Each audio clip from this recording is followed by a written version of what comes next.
So this question comes from John J. Is it worth it to pursue a bachelor's degree and then doctorate degree in philosophy? I would be interested in an IT career, but it seems like most of those jobs don't require a degree, they just require experience. So this is actually a good question in the modern world. You know, if you're looking to get into the IT profession, the computer profession, and you hear all these people talking about the fact that you can just go out and get certifications or you can just learn this stuff on your own, the question then becomes is if you are a person that genuinely wants a degree, you want the college experience, or you just want the piece of paper on the wall. Hey, you know, no harm, no foul. I'm not saying anything. I got one. You know, you just want that piece of paper on the wall. Then do you really want to go for an IT degree or do you really want to go for a different degree? So the first thing that I would say is this guy's asking, should he go for a degree and then a doctorate in philosophy? Depends if you like philosophy. The one warning I will give you, the one warning from my younger years that I will give you, is I actually looked into getting a degree in philosophy.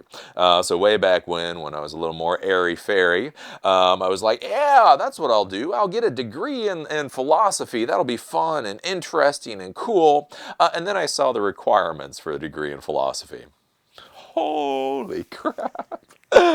Let me tell you, those folks may not be able to get very many jobs, but it takes a lot of work to get a degree in philosophy. If you actually look at most real degrees in philosophy, that is a lot of work. It is not a cakewalk. It really isn't. Like, I was shocked. It was like, oh, I'll just go and get a degree in philosophy. And then I looked at the requirements for a degree in philosophy and it was like, holy hell. So if you want to go and you want to get like a doctorate in philosophy, I mean, that's no joke. Basically, you have to want to be a philosopher. Like, seriously. I mean, getting a doctorate in philosophy means you really just want to think about esoteric problems all day. And that is just what you think is the greatest thing in the world. I've known people to get degrees in philosophy, like the philosophers, I suppose you would sort of call them. You know, great people, but holy... It wasn't what I was thinking. You know what I'm saying? Like it's like, yeah, I'll just get one of those, you know, easy degrees in philosophy. It's just like, holy hell, those things are not easy. Honestly, the people that I know that have gone for philosophy degrees, the real job that philosophy generally prepares them for, surprisingly enough, is actually the financial markets. So if you want to go work for Merrill Lynch, if you want to go work for Deutsche Bank, if you want to go work for any of these big financial institutions, apparently they eat up philosophy students with a spoon. I guess basically for the financial world, they're dealing with a lot of weird esoteric problems, and they deal with trying to convince people to do one thing or another. You know, you want to buy this stock right now because X, Y, or Z, and so argument, rhetoric, logic, all of these things are actually very valuable in the money world. So the real job you can get with philosophy, if you went for it, is the financial markets. And again, I'm not anti-financial markets, but just realize that that's what you're setting yourself up for as far as real jobs go. If you're looking to get into IT and you decide you kind of want to skip IT, you want to come into IT kind of from the side, what I would actually argue, especially if you're looking to get the doctorate degree to go to that level anyway, is a Juris Doctor. Now, a Juris Doctor, that is freaking geek sexy, especially in the modern world. So Juris Doctor is getting your law degree.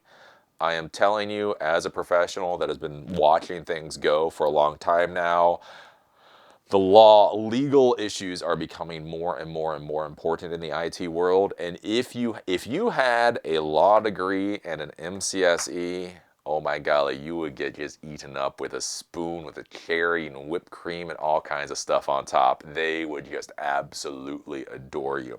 So if you wanted to come around from this side and you want to go to all the time and effort, Juris Doctor would be the way to go, not a degree in philosophy. Again, philosophy is fine, but understand, it really is hard. I mean, like, it's really hard. And then two, basically, like I say, it sets you up for the financial institutions. And then, yeah, go from there. But yeah, those would be my thoughts. Do realize, though, you know, a lot of people talk about that you don't need a degree to get into IT, and obviously that's the case. I mean, I have a criminal justice degree. Most all of my training has been through certification programs.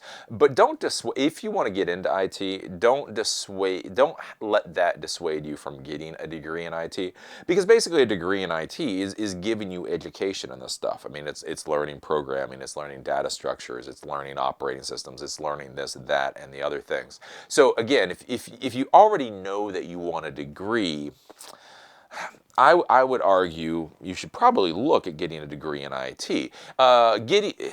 College is not the most efficient, economical, best ROI way to get trained in what we do.